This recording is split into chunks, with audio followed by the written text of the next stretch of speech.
When will it stop? 6 injured in gunfire, including Fells Point double shooting overnight Wednesday. This was written by Leah Skeen, Jessica Anderson, and Nyan Ho, published for the Baltimore Sun on September 29th, 2022. Let's go to Baltimore, Maryland. After 2 shootings early Wednesday left 6 people injured by gunfire, including a double shooting that unfolded along a busy stretch of bars and restaurants in Fells Point before closing time, Baltimore residents issued a familiar plea to city officials, demanding more action to address rampant gun violence. Baltimore police said it's too early to know whether the victims were intended targets. Detectives have not identified a motive or suspect in either incident. The shooting was reported around midnight at a northeast Baltimore apartment complex in the 5500 block of Bowleys Lane. Police said 3 women, ages 38, 35, and 25, received gunshot wounds to their lower backs and were hospitalized in stable condition. A man who received similar injuries later walked into a local hospital seeking treatment for his injuries. Residents of the Sinclair Gate apartment complex off Sinclair Lane reported hearing several gunshots and seeing a group of people trying to flee. They said some of the victims collapsed on the scene and were later loaded into ambulances. Neighbors said several people were hanging out in the courtyard area socializing. It seemed like just a normal night until gunfire rang out. Sierra White, who lives in the complex, said the gunshots jolted her awake. In a panic, she squeezed underneath her bed and clung to her teenage son. "I'm petrified of staying here," she said in the complex parking lot later Wednesday morning. "It's a war zone." After recently earning her commercial driver's license, she hopes to save enough money to buy a car, find a new apartment, and leave Baltimore City.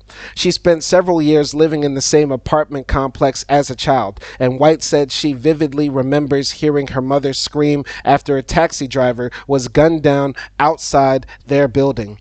Gun violence has remained a near constant presence in her life since then. Last year, her son's father was shot twice, leaving him in a coma, and earlier this month, her friend was killed in Baltimore's Latrobe Homes housing complex. For anybody who's listening so far, please remember, this is the United States of America that we're talking about. She is not describing growing up in Yemen. She's not describing growing up in Somalia, in Syria, in Afghanistan. She's describing growing up in probably the 10th largest city in the United States of America.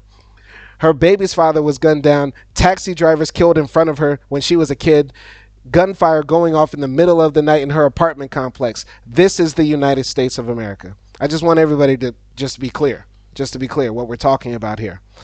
People just act like cops and robbers, like the Wild Wild West, she said, a tear sliding down her cheek. There are children and elderly people who live here, and we are just trying to have a normal life. While she wants elected officials to pay more attention to the impacts of gun violence, she wants them to understand what it's like for someone in her position, feeling trapped in a culture of violence and powerless to change it. She said the problem is bigger than law enforcement, and there's only so much the police can do, partly because many residents don't trust them. That's why she wants people at the highest level of government to devote more time and resources to addressing these issues. We need to demand our elected officials advocate for real, sensible gun control, preferably an abolition of the Second Amendment. Make guns nearly impossible to get in the United States, just like in Canada, just like in Australia, just like in New Zealand, just like in Germany, just like in Spain, and all the other countries in the world that have sensible gun policies.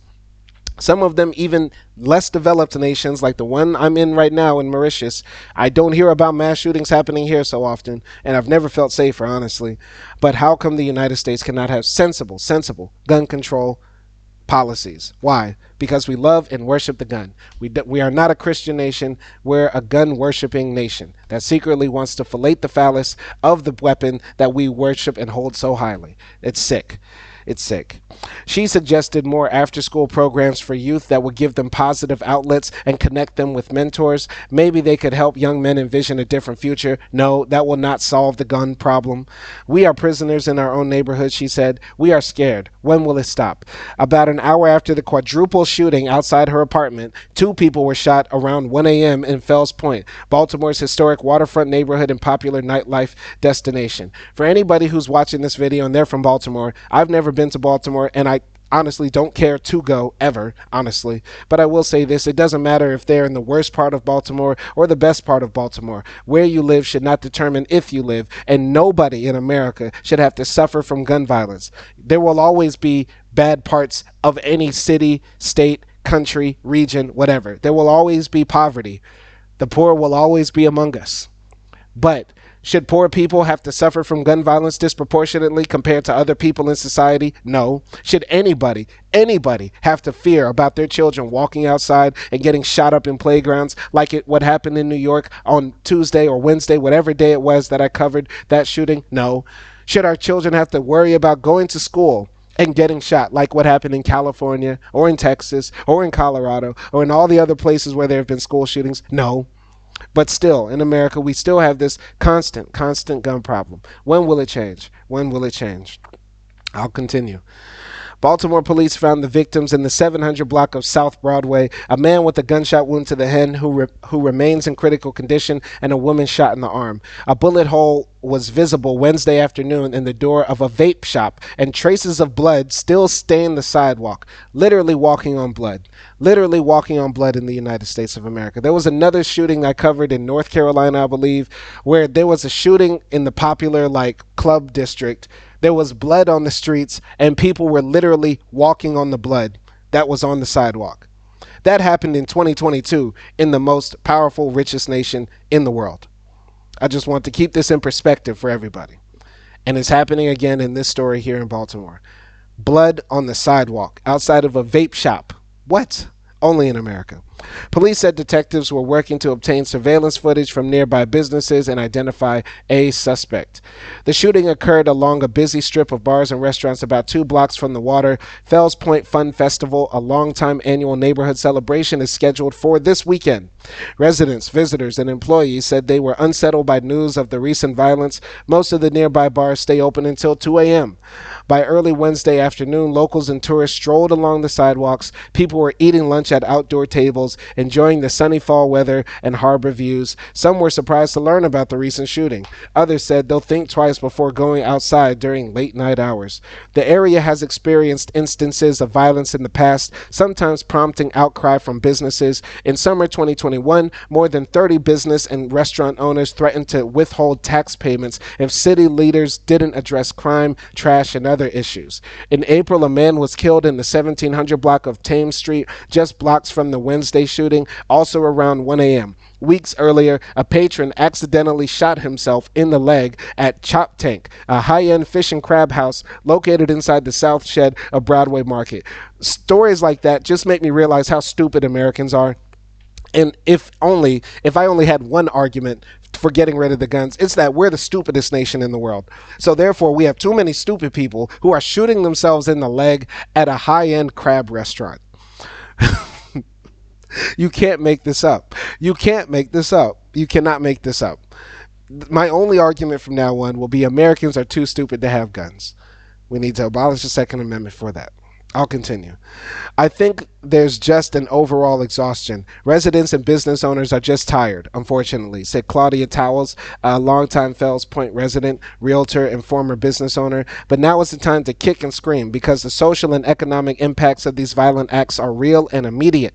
Towles, who said she's running for District 1 City Council seat in 2024, criticized the city's current crime-fighting approach as too reactive and called on elected leaders to respond with more urgency when tragic events like this happen. She said the city seems to shift police resources from one problem area to another without consistently patrolling and enforcing the laws. We don't need more police. We don't need more authoritarian control of our streets. We need to actually make our country safe by not allowing people to inflict carnage and harm on other people by making guns extremely hard to get, if not impossible. We don't need more police. We don't need to waste more tax dollars. We probably spend more on police, definitely on our military, than we do other countries in the world. We don't need to continue down this path of wasteful spending. Let's actually do something about the real thing that's causing problems in all of these constant scenarios. The gun. Get rid of the gun. Ronald Johnson, a West Baltimore native, said the violence in Fells Point provides a sad reminder of the city's intractable struggles. Johnson said he works multiple jobs so his teenage daughter can have a brighter future. I can't really blame the police because the drugs came in and made things this bad, he said. It's just like snowballed out of control. Later Wednesday afternoon, top Baltimore police commanders spoke about recent efforts to curb violence, citing some progress at a monthly city council meeting. Deputy Commissioner of the Operations Bureau, Richard Worley, said the department has served more warrants and arrested more people than this time last year, about a 12% increase in arrests, which he attributed partly to more handgun charges. He said the department recorded those numbers despite a deepening manpower shortage. Worley said that the department deployed additional officers downtown in recent months, leading to a decrease in complaints there, but as a result, the department saw some displacement of crime into neighborhoods like Fells Point and Federal Hill. He said the department again adjusted by shifting resources to those areas. After homicides increased over the summer, Worley said the city has seen positive declines, and for the first time in 6 months, the city's annual homicide tally is one less than this time last year. We are not celebrating that number, Worley said. It's still 254 victims, but we are making some progress. So that's the end of the article. Once again, a copy and paste of several of the other stories that I've read before about mass shootings. It's getting very redundant. We need to do something about the gun violence in America. It's affecting all Americans. We can't have parties or events or get-togethers without the threat of gun violence, and it's sad and embarrassing. Let's change our country, change our culture, change our society, and get rid of the guns for the sake of all of us. My name is Simon Hill, and thank you for watching.